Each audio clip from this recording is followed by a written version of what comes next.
আসসালামু আলাইকুম।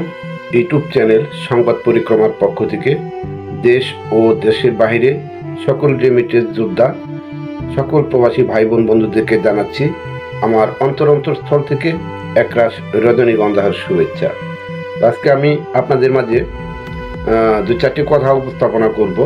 সে কথাগুলো হলো, তো অনেকে বলে যে ভাই আপনার বাসা কোথায়, কোন জেলায়?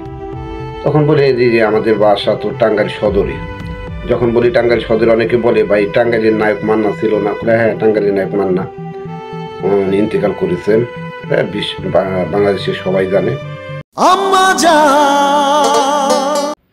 আর এবং আমাদের টাঙ্গাইলে আছে আরো অনেক অনেক নায়ক নায়িকা চলচ্চিত্রে তারা অভিনয় করে আছে। আরফান মিশু আছে, তার বাসা বহপুরে। তারপরে অমিত হাসান আছে, নাইম শাবনাজ আছে। তো টাঙ্গাইলে অনেকই খ্যাতিমান নায়ক নায়িকারা তারা আমাদের টাঙ্গাইলেরই প্রায়।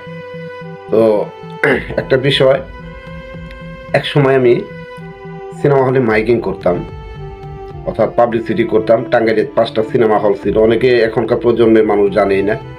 তো 5টা সিনেমা হল ছিল: রওশন, রূপসী, কেয়া, মালঞ্চ, রূপবাণী। এগুলো 5টা সিনেমা হল ছিল। ওই সময় আমি হলে পাবলিসিটি করতাম।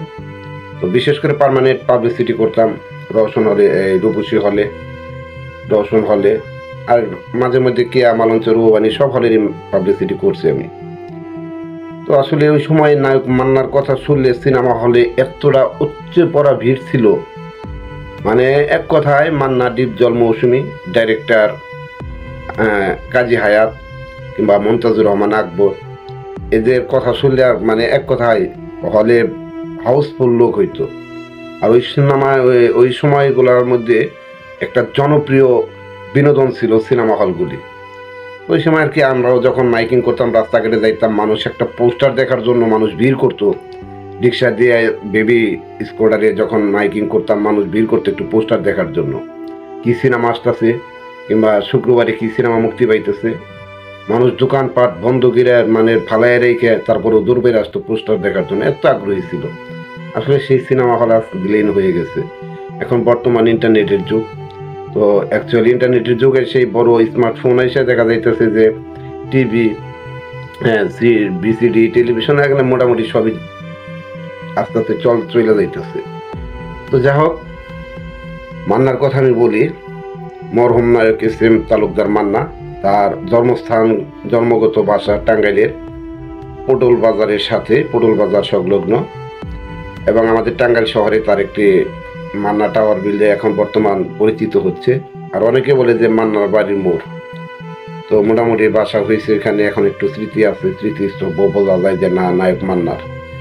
তো যাই হোক, এ সময় আমি একবার বিকালবেলায়, হ্যাঁ বিকালবেলায় হবে সম্ভবত, আমি এক দোকানে বসে চা খাইতেছি। তখন টেলিভিশন দেখতেছি, বিভিন্ন দোকানে, চার দোকানে টেলিভিশন থাকে। চা খাইতেছি, টেলিভিশন দেখতেছি, হঠাৎ করে শুনি নায়ক মান্না ইন্তেকাল করছে।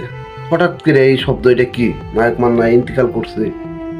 হ্যাঁ, এটা বিশ্বাসী মানে মনের ভিতরে মাইনাই না। আর ওই সময় তো আমরা আলো সিনেমার পাবলিসিটি করি, তারও অনেক আগে থেকেই পাবলিসিটি করি। হঠাৎ করে জনপ্রিয় নায়ক মান্না নাই। হ্যাঁ, তখন পিতামাতার আমানত, তারপরে মনের সাথে যুদ্ধ, বিভিন্ন সিনেমা আর কি তার সিরিয়ালে রয়ে গেছে, যা আসবে পরবর্তীতে। এই সময় দেখে মনের ভিতরে মাইনা নিতে পারি না, যখন টেলিভিশনে দেখতেছি যে না, আসলে নায়ক মান্না মারা গেছে। তো যাই হোক, সে সময় নায়ক মান্নার যে জানাজায় মানুষ উচ্চে পড়া ভিড় ছিল, আপনারা দেখছেন। এফডিসি থেকে টাঙ্গাইল পর্যন্ত মানুষের ভিড় আর ভিড় ঢল নামছিল। বিভিন্ন স্ট্যান্ডে থেকে গাড়ি চলাচল বন্ধ হয়ে গেছিল শুধু মান্নাকে এক নজর তার মরামুখটা দেখার জন্য। তো টাঙ্গাইলের বিন্দুবাসিনী স্কুলে, সেখানে তার প্রথম জানাজা হয়। তো এফডিসিতেও তো জানাজা হয়েছে, তারপরে টাঙ্গাইল বিন্দুবাসিনী স্কুলে এসে তার জানাজা হয়। সর্বশেষ জানাজাটা অনুষ্ঠিত হয় এলাঙ্গায়, যেখানে তাকে দাফন করা হয়েছে। তো সেখানে আমি যাই, শুই না গাড়িতে কোন গাড়ি কোন জায়গায়, ঢাকা যাবে না জামালপুর যাবে না শেরপুর যাবে, ওটা মানুষের দেখার বিষয় না। মানুষ, চর অঞ্চলের মানুষ, শহরের মানুষ সবাই গাড়ি দুইটা বৈশা বললো যে যান এলাঙ্গা যান। সব এলাঙ্গা, মানে কোনো পাবলিকের উপরে কিছুই করার নাই।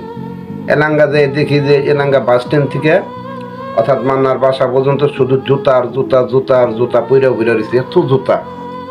তো যাই হোক, আমার সৌভাগ্য হয়েছিল আমি এক মুঠ মাটি মান্নার কবরে দিছি। ওইটা আর কি আপনাদের মাঝে আমি শেয়ার করলাম। তো যা হোক, মরহুম নায়ক মান্নার প্রতি আত্মার মাগফিরাত কামনা করছি। আল্লাহ পাক যেন তাকে বেহেশতে নসিব করে। আসলে সিনেমা বিনোদন এগুলো একটা মানুষের পেশা, কর্ম, যে যেটাই করুক, কিন্তু ধর্ম আগে, নামাজ আগে। নামাজ কিন্তু নেশা সদাগর 5 ওয়াক্ত নামাজ পড়ে, কিন্তু সেই চরিত্রে কিন্তু ভিলেনের অভিনয় করে, মানুষ দেখতে পারে না তার ক্যারেক্টার হলো ভিলেন। এখানে যে যেটাই করুক ওটা তার মনে করবেন যে তার কর্ম, ওটা করে সে সংসার চালায়, ওটা করে সে অর্থ উপার্জন করে। তো কর্মটা আরেক ধর্ম। তো সের মধ্যে থেকে উনি সিনেমা টিনেমা করতো, যাই করতো। আমি আমার ব্যক্তিগত থেকে আমি বলছি, ভালো একজন নায়ক ছিল, আমাদের টাঙ্গাইলের ভালো একজন সুপারস্টার নায়ক ছিল। তো আমি আমার অন্তরস্থল থেকে আবারও দোয়া করছি, তার রুহের আত্মার মাগফিরাত কামনা করছি। আল্লাহ পাক যেন পরিবারে তাকে ভালো রাখে। তো এ পর্যন্ত সবাই সুস্থ থাকবেন, ভালো থাকবেন। পরবর্তীতে আমাদের টাঙ্গাইলের যে যে বিনোদন কেন্দ্রগুলা, যে নায়ক নায়িকাগুলো আছে, সব কিছু আমি আপনাদের মাঝে শেয়ার করব। সে পর্যন্ত ভালো থাকবেন, সুস্থ থাকবেন। ইউটিউব চ্যানেল সংবাদ পরিক্রমাটা সবসময় আপনারা সাবস্ক্রাইব করে পাশেই থাকবেন। আপনারা সাপোর্ট করবেন, আমাদেরকে উৎসাহিত করবেন। ভালো ভালো ভিডিও অবশ্যই দেওয়ার চেষ্টা করব। আল্লাহ হাফেজ।